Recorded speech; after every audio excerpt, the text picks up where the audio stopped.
그래서 저는 오늘 말씀이 제목인 이 당신의 인생 뒤엔 누가 서 있습니까? 라는 이 질문과 함께 오늘 말씀을 시작하려고 합니다. 런던의 한 호텔에서 실제 있었던 이 가슴 아픈 이야기가 있는데, 한 신사가 이 6살 난 아들을 데리고 인디언 호텔로 찾았습니다. 그에게는 평생에 걸린 아주 중요한 사업 계획이 있었어요. 그래서 아버지는 이 아들을 이 호텔 정문 앞에 세워두고 눈을 맞추면서 이렇게 말을 했습니다. 아들아, 아빠가 저 안에서 중요한 일을 하고 올 거야. 올 때까지 여기서 절대로 움직이지 말고 기다려야 해. 알았지? 이렇게 신신당부를 했습니다. 아이는 고개를 끄덕이며 약속했죠. 그런데 그날 놀랍게도 계약은 성공적으로 성사가 되었어요. 큰 돈을 벌게 된 아버지는 기쁨에 취한 나머지 그만 아들의 존재는 까맣게 잊어버리고 말았어요. 그래서 그는 평소 습관대로 정문이 아닌 다른 문으로 나와서 집으로 돌아간 것입니다. 이제 저녁 식탁에 앉아서 아내가 준비한 음식을 먹으려는 순간 아내가 이렇게 묻습니다. 아니, 당신과 함께 나간 아들은 어디 있나요? 그제서야 아버지는 심장이 멎는 듯한 충격을 받았습니다. 그는 칠흑 같은 어둠을 뚫고 호텔로 달려갔어요. 겨우 그곳에 도착하니 아버지가 지정해뒀던 그 차가운 자리에서 이 6살 아이는 하루 종일 공포와 추위를 떨며 눈물로 얼룩진 얼굴로 홀로 서 있었던 것입니다. 이 이야기를 들은 우리는 분명 그 아버지를 향해 비난할 것입니다. 어떻게 자식을 잊을 수 있지? 이렇게 말할 수 있어요. 그러나 사실 이것은 하나님 앞에 살아가는 우리의 모습일지도 모르겠습니다. 하나님의 은혜로 오늘을 살고 그분의 도우심으로 여기까지 왔음에도 불구하고 우리는 눈앞에 이 작은 성공과 세상의 이익에 마음에 뺏겨서 정작 우리의 삶의 가장 큰 은혜이자 우리의 삶의 주인이신 하나님을 어느새 인생의 저 뒤편에 두고 살아가고 있지는 않으십니까? 오늘 본문 2절에서 다윗은 이렇게 외치고 있어요. 내 영혼아 야훼를 송축하며 그의 모든 은택을 잊지 말지어다. 이 고백은 단순히 기억력이 부족한 사람들에게 훈계하는 말씀이 아니에요. 그것은 잠들어 있는 우리 영혼을 향한 이 강력한 선포이며 우리 안에 자리 잡은 이 나태한 믿음을 흔들어 깨우는 치열한 영적 싸움을 촉구하는 말씀인 것입니다. 사탄은 끊임없이 우리 눈의 결핍을 고정시켜서 은혜를 잊게 만듭니다. 우리가 받은 이 아홉 가지의 은혜보다 가지지 못한 한 가지의 이 불평만을 바라보게 만든다는 것이죠. 그렇게 우리 안에 감사는 메마르고 불평과 원망이 가득 차올라서 결국엔 주님이 주신 참된 기쁨과 평안마저도 잃어버리게 만드는 것이 바로 사탄의 간교한 전략인 것입니다. 그래서 다윗은 잠자는 자기 영혼을 향해 이렇게 외치고 있는 거예요. 내 영혼아 이제 잠에서 깨어나라. 야훼를 송축하라. 그분의 은혜를 결코 잊지 말아라. 망각은 단순히 기억력의 문제가 아니에요. 그것은 바로 우리 마음속 사랑의 우선순위가 어디에 향하고 있는가는 깊은 문제인 것입니다.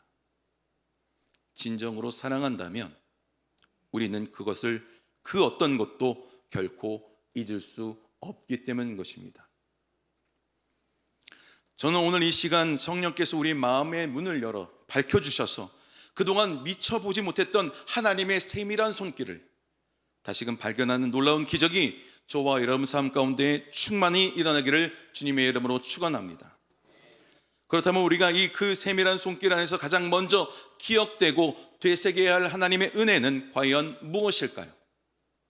첫째로, 우리는 하나님께서 우리의 모든 죄를 사하시고 모든 아픔을 치유하신 은혜를 기억해야 한다는 것입니다. 우리 다 같이 3절 말씀을 다 같이 읽도록 하겠습니다.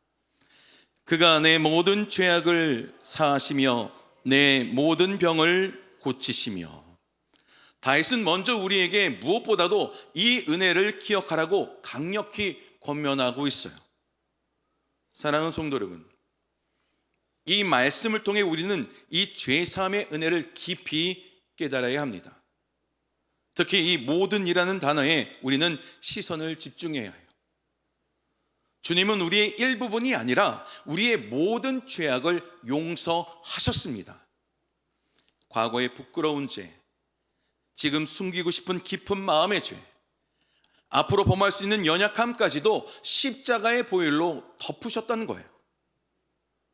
또한 주님은 우리의 죄뿐만 아니라 모든 질병을 고치시는 것입니다.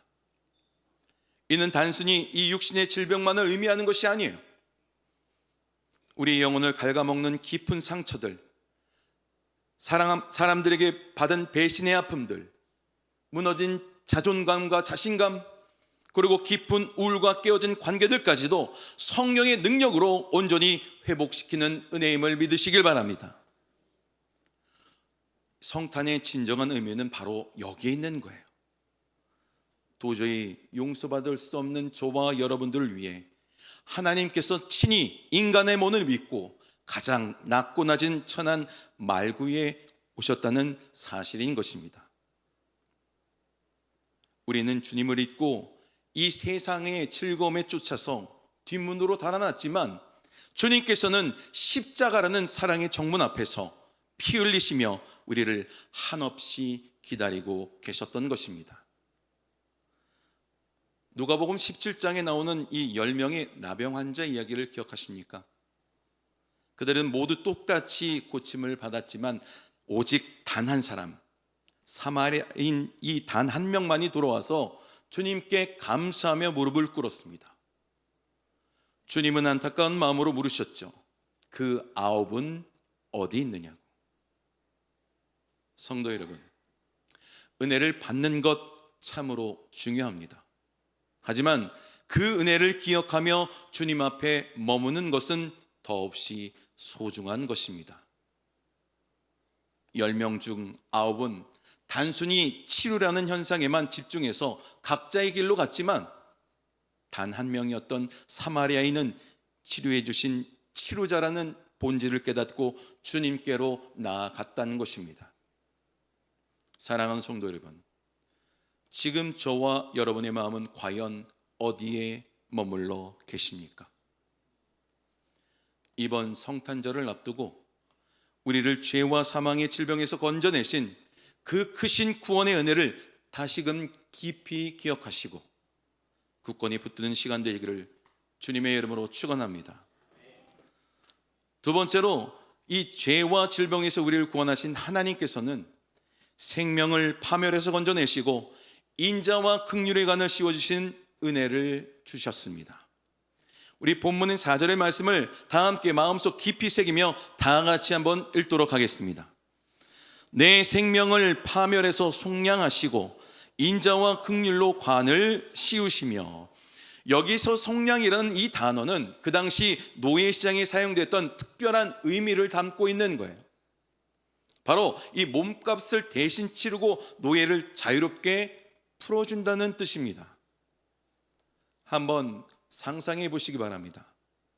희망이 없는 삶을 살던 노예가 자신의 힘으로 도저히 벗어날 수 없는 이 족쇄 속에서 누군가 치러진 이 값비싼 대가 덕분에 완벽한 자유를 얻는 순간을 한번 여러분들 마음 가운데 그려보시기 바랍니다. 사랑하는 성도 여러분, 우리가 바로 그 노예였던 것입니다. 우리는 본래 죄와 사망의 권세 아래 묶여서 아무 소망 없이 살아갔던 바로 노예와도 같았다는 거예요. 그러나 예수 그리스도께서 십자가에서 흘리신 보혈의 값을 치르시고 우리를 자유케 하시며 하나님의 자녀로 회복시켜 주셨던 것입니다. 절망의 벼랑 끝에 서 있던 우리를 만왕의 왕께서 가장 귀한 대가를 지불하셔서 죄에서 해방시키시고 당신의 백성으로 불러주셨던 거예요. 그런데 주님은 거기서 멈추지 않으셨어요. 죄인의 옷을 벗겨내시고 우리 머리 위에 인자와 국률의 관을 직접 씌워주셨던 것입니다. 이로써 우리는 하나님의 나라의 왕자가 되었고 공주된 신분으로 다시 회복시켜 주셨던 것입니다. 사랑하는 성도 여러분, 우리의 민족의 현대사를 한번 돌아보시기 바랍니다. 70년 전 전쟁의 폐허 속에서 그 어떤 희망도 찾기 어렵던 이 땅에 어떻게 오늘날 세계가 부러워할 놀라운 나라로 우뚝 설 수 있었겠습니까? 그것은 결코 우리 힘만으로 이루어질 수 있는 일이 결코 아니었어요. 밤마다 산에 올라가 소나무 뿌리를 붙잡고 야훼여 이 민족을 살려 주옵소서 이렇게 눈물로 부르짖었던 우리 신앙의 선배들의 간절한 기도를 들으셨고 파멸의 문턱에서 우리를 속량하신 하나님의 전적인 은혜를 베풀어 주심을 믿으시길 바랍니다. 우리 순복음 도봉교도 마찬가지예요. 조영기 원로 목사님과 담임 목사님 그리고 오늘 여기 이 자리에 함께 하신 수많은 장로님들과 권사님들, 안수 집사님, 또한 집사님들 모든 성도님들의 눈물 어린 기도가 있었기 때문인 것입니다. 이 거룩한 성전의 벽돌 하나하나에 그분들의 피와 같은 깊은 사랑과 헌신, 눈물과 그리고 땀방울이 그 속에 스며 있는 거예요. 만약 우리가 그 은혜를 잊는 순간 교회는 단순한 건물이 되고 우리의 신앙은 껍데기뿐인 형식이 되어 버릴 것입니다. 내가 잘해서 여기까지 왔다는 교만은 우리의 영혼을 갉아먹는 아주 위험한 독약과도 같아요. 부디 오늘 저와 여러분들은 여기까지 인도하신 야훼 하나님의 그 크신 은혜를 기억하시기를 축원합니다. 그분의 한없는 인자와 긍휼이 여러분 한 분 한 분의 머리 위에 영광스러운 관이 되어서 빛나고 있음을 깊이 믿으시기를 주님의 이름으로 축원합니다. 세 번째로 하나님은 좋은 것으로 우리를 날마다 새롭게 하신다는 거예요. 세 번째 은혜는 바로 이것입니다. 우리 시편 103편 5절 말씀을 힘있게 읽도록 하겠습니다. 좋은 것으로 내 소원을 만족하게 하사 내 청춘을 독수리와 같이 새롭게 하시는도다. 사랑하는 성도 여러분, 야훼 하나님은 우리에게 겨우 살아갈 만큼 허락하시는 분이 결코 아니셔요. 오히려 언제나 가장 좋은 것으로 넉넉하게 채우시는 분임을 믿으시길 바랍니다. 때로는 우리가 구하는 것이 오히려 해가 될까 하여 우리의 간구를 거절하시기도 하지만 결국 가장 선하고 온전한 것으로 응답하시는 하나님을 믿으시길 주님의 이름으로 축원합니다. 특별히 이 청춘을 독수리와 같이 새롭게 하신다는 이 약속에는 깊은 비밀이 담겨 있어요. 독수리는 그 수명이 닿을 때쯤에 높은 바위 위로 올라가서 피와 뼈를 깎는 듯한 고통 속에서 자기 부리를 바위에 쳐서 깨트립니다. 이뿐만 아니라 날카롭지 못한 발톱과 무거워진 날개 깃털까지도 스스로 뽑아내는 처절한 자기갱신의 시간을 견딘다는 것이에요. 그 극한 고통을 이겨낸 뒤에야 비로소 새 부리와 새 발톱 그리고 새 날개를 얻어서 다시 한번 힘찬 기상으로 태양을 향해 높이 비상할 수 있게 되는 것입니다. 성령의 충만함도 바로 이와 같은 거예요. 나의 낡은 생각, 굳어진 마음, 불평만 늘어났던 입술뿐 아니라 세상에 찌들어져 있는 그 묻어진 우리의 감각까지도 이 성령의 뜨거운 불로 깨트리고 하나님의 새로운 영으로 공급받는 것입니다. 그러므로 사랑하는 성도 여러분, 이제 우리 삶 속에서 성령 충만을 다시 회복해야 하는 거예요. 얼마 전 제가 말씀드린 것처럼 우리는 순복음 교인이에요. 순복음 교인입니다. 아니셔요? 여기 대부분 장로교회, 친례교회, 성결교회 교인만 계십니까? 우리는 순복음 교인입니다. 성령이 우리 순복음 교인의 색깔은 늘 성령을 강조해요. 순복음 교회의 정체성은 늘 성령 충만한 교회입니다. 그런데 어느 순간부터 우리는 성령 받는 것보다 복을 먼저 구하게 됐어요.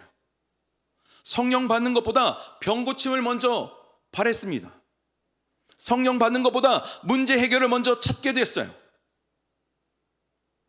우리는 성령을 회복해야 합니다. 성령 충만을 다시 회복해야 합니다. 성령 충만하면 잠든 영혼을 깨우고, 성령 충만하면 메마른 심령을 새롭게 하시는 거예요. 그러므로 세상의 분주함과 염려를 내려놓고 오직 주님의 영으로 채워서 말씀과 기도와 찬양 가운데 성령 충만함을 날마다 경험하시는 저와 여러분들 되시기를 주님의 이름으로 축원합니다. 진정으로 은혜를 기억하는 성도는 결코 늙지 않습니다. 비록 겉사람은 세월에 따라 조금씩 낡아질지라도 우리의 속사람은 날마다 새로워지는 거예요. 이 미국의 위대한 발명가였던 이 에디슨은 66세 때 모든 연구 자료를 다 불타 사라져버렸어요. 그러나 그는 좌절 대신 이렇게 고백했습니다. 하나님이 나의 모든 실수와 잘못을 태우시고 새롭게 출발할 기적을 보여주셨습니다. 이처럼 우리도 하나님의 크신 은혜 안에 저와 여러분들이 날마다 새로워져야 하는 거예요. 이 시간 성령께서 우리의 무거워진 날개를 털어내시고 다시 저 하늘, 하나님의 영광을 나타내는 귀한 삶의 모습이 저와 여러분 삶 가운데 비상하게 새 힘을 주시기를 간절히 축원드립니다. 말씀을 마무리합니다. 오늘 우리는 하나님의 크신 은혜와 그분의 위대하심을 함께 나눴어요. 하지만 아무리 귀한 말씀을 들어도 우리 인간은 돌아서면 이내 잃어버리고 많은 연약한 존재인 것입니다. 그러기에 우리에게는 성령님의 도우심이 필요한 거예요. 언제나 성령님은 우리와 함께 계셔서 보혜사로 오셔서 하나님의 은혜를 기억하게 하시고 언제나 감사와 찬양의 자리에 머물도록 인도하시는 분이십니다. 그러므로 늘 성령님을 인정하십시오. 성령님을 환영하십시오. 성령님을 모셔드리기 바랍니다. 이스라엘의 초막절 축제에는 총 199마리의 짐승을 제물로 드린다고 합니다. 그런데 왜 하나님께서는 완벽한 숫자인 200에서 하나를 모자르게 하셨을까요? 그것은 마지막 200번째 제물이 바로 저와 여러분 자신이어야 하기 때문인 것입니다. 야훼 하나님께서 베푸신 그 모든 은택을 마음 깊이 기억하면서 우리의 삶을 통째로 감사의 산 제물로 드릴 때에 비로소 우리의 삶은 예배가 되고 저와 여러분의 예배는 참된 예배의 완성이 되는 것을 믿으시길 바랍니다. 이제 곧 있으면 아기 예수께서 이 땅에 오신 성탄절입니다. 독일의 물망초 전설 속의 한 젊은이가 사랑하는 여인을 위해서 꽃을 꺾어서 주려다가 거친 급류에 휩쓸리면서 마지막으로 나를 잊지 말라고 애절하게 외쳤다는 그러한 슬픈 이야기가 있습니다. 이처럼 사랑하는 이에게 잊혀지지 않기를 바라는 간절함과 같이 우리 예수님께서도 온 인류를 구원하시기 위해서 십자가라는 죽음의 급류 속에 당신이 온몸과 피를 아낌없이 우리에게 내어주셨어요. 그분은 우리에게 나를 기억하라고 분명히 말씀하시면서 이 거룩하고 위대한 사랑을 결코 잊지 말라고 간곡히 부탁하고 계십니다. 오늘 우리 그 사랑을 결코 잊지 맙시다.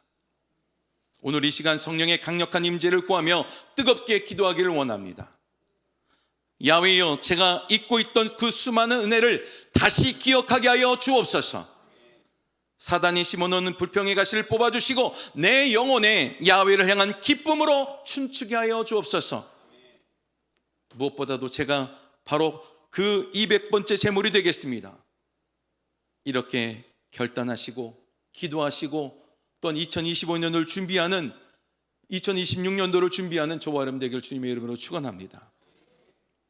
하나님의 은혜를 결코 잊지 않고 성령님과 동행하며 살아갈 때 저와 여러분의 남은 해와 다가올 새해는 독수리처럼 비상한 축복의 시간 될 줄 믿습니다.